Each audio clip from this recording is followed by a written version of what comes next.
6 de rame de lon, o gratie Haneman cu cadru de lemn și în corpul al doilea am niște botci puse la crescut prin transvazare. Jos am o matcă și în al treilea corp sus nu e nimic, sunt doar niște turte proteice și o găleată de sirop cu ceva startovit.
Încerc să mă port bine cu ele, ca să n-am probleme.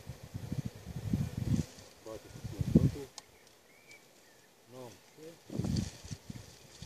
N-am nimic, sunt total nepregătit, am doar șipca asta cu fluturașii și o lanțetă improvizată, dar cu care zic că mă descurc foarte bine. Arăt între porcile.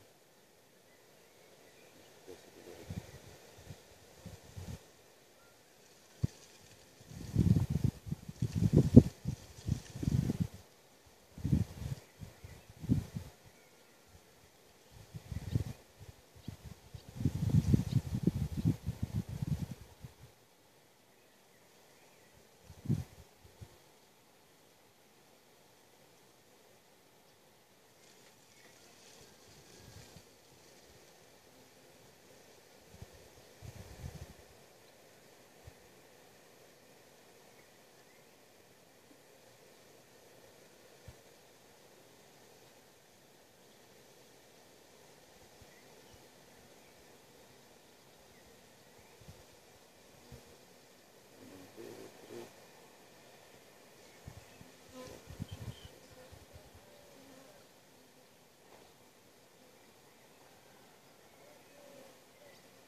Am 1, 2, asta n-am luat-o, 3, 4, este și aici, dar nu știu ce au îmbrăcat așa. 5 și asta tot au îmbrăcat-o, nu știu care e ideea, de ce le îmbracă așa cu mine, poate nu sunt ok. Dar astea cel puțin 4 sunt în regulă.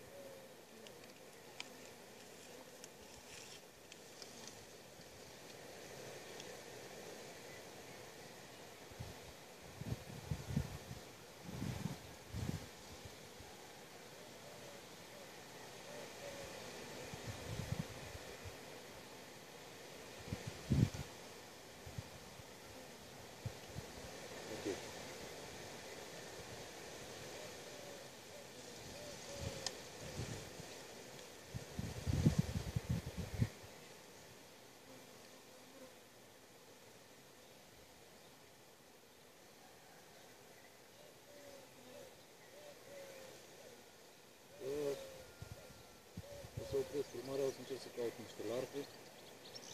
Să mai transvazez câteva. Da, am nevoie de mărci. Încerc să fac anul ăsta din 2,20. Acum nu știu în ce măsură o să reușesc.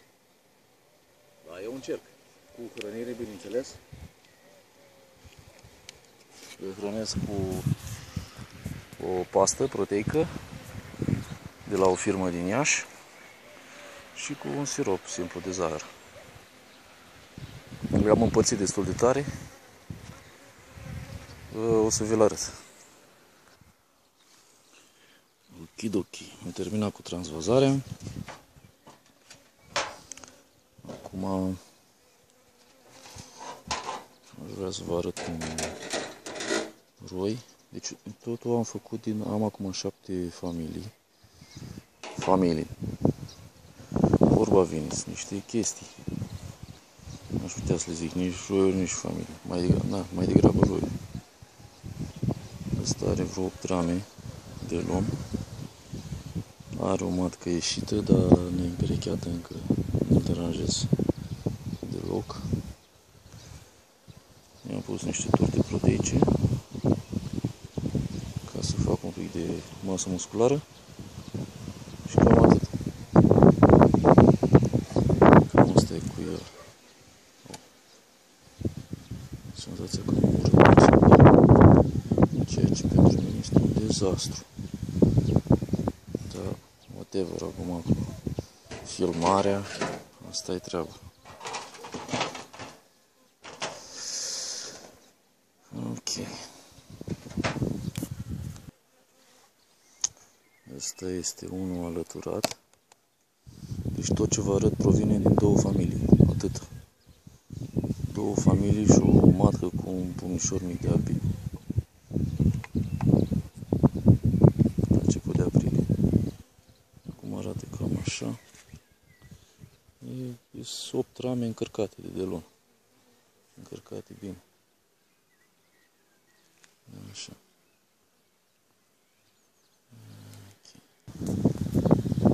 Așa, acum pe următorul. Asta este pe ramă de 3 sferturi. Pe un singur corp. Pe 8 rame. Uite, încerc să văd și eu ce filmez când bate soarele. Așa, găleată de sirop, turtă proteică, matcă obținută prin transvazare simplă, foarte frumoasă. Aștept să împerecheze și să înceapă ponta, nu mă deranjez, nu desfac rame, nu-i fac nimic. Asta este un alt roișor. Asta e pe ramă de lon. Are câteva rame, adică nu, are, după cum vedeți, câteva rame bune. Așa, asta are încă, trebuia să aibă poate, nu știu sigur. Toți au câte ceva de mâncare. Na. După ce s-o împereche, am aceleam să le bag puternic sirope. Și ramele l-a construit. O bună parte din ramele pe care le-am construit în anii trecuți au multe celule de trântor și atunci am hotărât să le reformez și le-am băgat la topit. Ok, asta este una din familiile din care practic am format tot ce ați văzut până acum. 2 familii slabe de tot, pentru că n-am avut timp să mă ocup de ei. Cei netratați au murit toți, iar cei tratați, cea mai mare parte, au murit. Și au rămas 2. Deci, atenție, și din cei tratați cu varachet au murit foarte mulți. Așa. Și aici ce avem? Avem un corp de 3 sferturi și un corp de lon cu 13 rame. Deci rama de lon, ca să înțelegeți, e aproximativ la fel ca dimensiune cu ramă 3 sferturi. 8 cu 13, 21 de rame populate bine. Matca a încetat un pic cu atul, pentru că am tratat cu Epicort, pe bază de timp. Dar le-am băgat siropul ăsta Le-am scos tratamentul și le-am băgat sirop cu ceva gen startovit. Și turte proteice de la Iași. Văd că se simt foarte bine. Ăștia, care sunt mai mari, o să-i folosesc, bineînțeles, ca să mai ajut cu puiet în roișori. Ok, nu vă închipuiți că e plin cu albine, că nu mai e. Ăla superior tot așa e pus ca să pot pune găleata în interior. Mi se pare că să hrănesc mai ușor dacă au găleata în interior. Și corpul ăsta 13 rame de lon, iar ăsta 8 rame 3 sferturi. Populat aici și are ceva populație și jos, dar așa n-aș putea să zic că e un corp plin. Dar sunt mulțumit pentru că asta practic l-am făcut de la o mână de albine și o matcă în primăvară, l-am ajutat la ceilalți 2 supraviețuitori. Da, asta e rușinea mea. A rămas cu 2 stupi în primăvară. Da, se întâmplă. Se întâmplă. Din diferite cauze. La mine a fost pur și simplu faptul că am făcut experimente costisitoare. Așa, deci așa arată. Nu știu cât vă puteți da seama, dar el este populat foarte mișto. A tras cam jumate de găleată. O găleată de asta are 2 litri jumate. Am aici, cred că am dat în jur de 300 și cu vreo 400, vreo 700 grame de turtă proteică. Ia, cam așa arată. E o nebunie, miroase putea timol pe aici de numai. Încetase răuatul, dar având în vedere ce le dau acum, cred că o să-l reia destul de repede și în forță. Stupii s-au mai aerisit. O să fie ok. Ok, și acum imaginea de ansamblu. Ăștia sunt stupii lui maică mea. Ăsta 1, 2, 3, la care nu am voie să fac experimente. Ăștia sunt de rezervă. Ăsta mai înalt, așa care vedeți aici, asta e ultimul pe care vi l-am arătat. Și care a fost o matcă și fix un pumn de albine. Și l-am ajutat până s-a făcut mare și frumos. Ăsta a luat și tratament cu timol. În prezent, matca începe ușor să reia oatul. Asta este una din familiile supraviețuitoare pe care am belit-o efectiv de albină și de miere și de tot ce a produs ea. A pornit în primăvară cam de pe 5 rame de 3 sferturi populate în aprilie, la început de aprilie. A mers extraordinar. Deci acum are populat 13 rame de lon cu 8 rame 3 sferturi. Deci echivalent cam a 21 de rame de 3 sferturi. Aici un roi pe vreo 11 rame de lon cu matcă, de fapt încă nu are matcă, botcă, știu eu, o botcă mai crudă așa, am dat. Aici avem 2 de lon pe câte 8 rame. Destul de bine populația, a ieșit tot puietul care l-am dat, o grămadă de miere. Miere, nu sirop. Miere de la salcăm. Și mătci din transvazare simplă, crescute de mine. Deci 2 bucăți. Ăla este al doilea stup supraviețuitor. Așa, din care v-am zis eu că tot am belit și am făcut roiurile astea. Asta are 2 corpuri de lon, 26 de rame, 3 sferturi populate.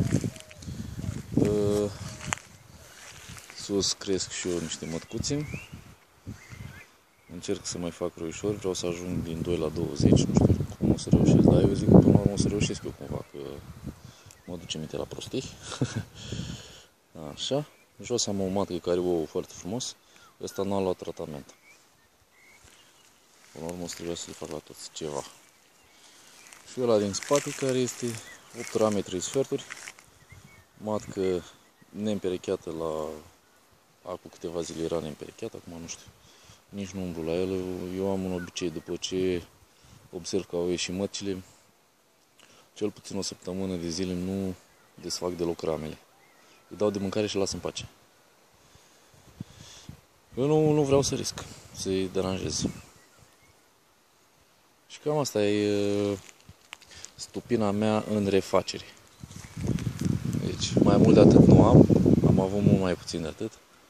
Dar eu nu sunt genul nici să mă dau bătut, nici să disper.